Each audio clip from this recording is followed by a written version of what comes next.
Sherman Jackson has an amazing book called Islam and the Problem of Black Suffering.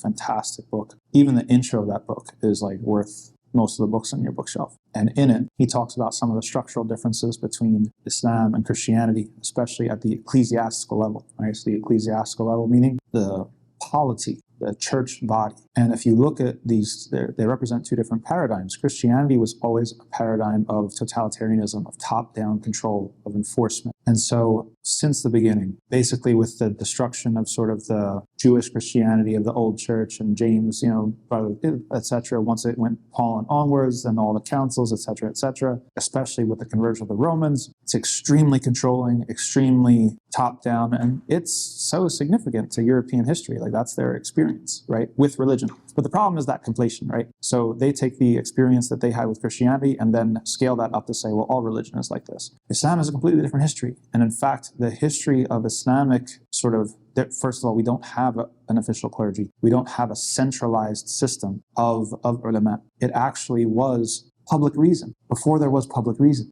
which is quite amazing, honestly.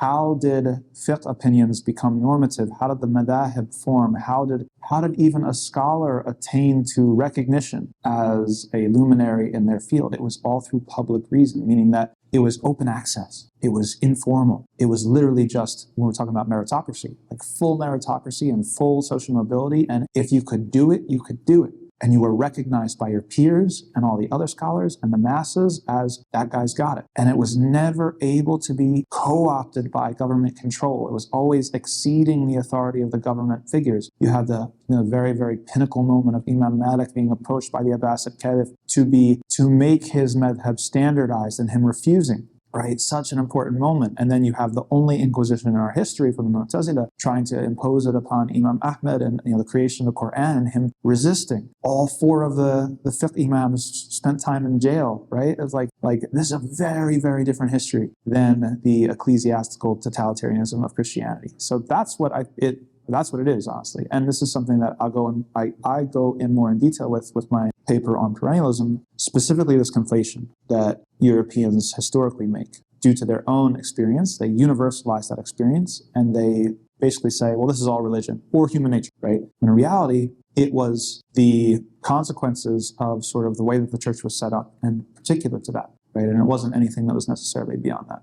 We've never known that in our history, right? The closest analog you could find is like Qadi al-Qudah, but even then that's not really like the supreme judge, but that doesn't even really come close at all because you still have these decentralized networks of ulama and muftis and legal scholars, the fuqaha, the jurists. It always exceeded and was unwieldy to government power. And if you want a good book that goes into this, part of it is Wa'il Halak's Restating Orientalism.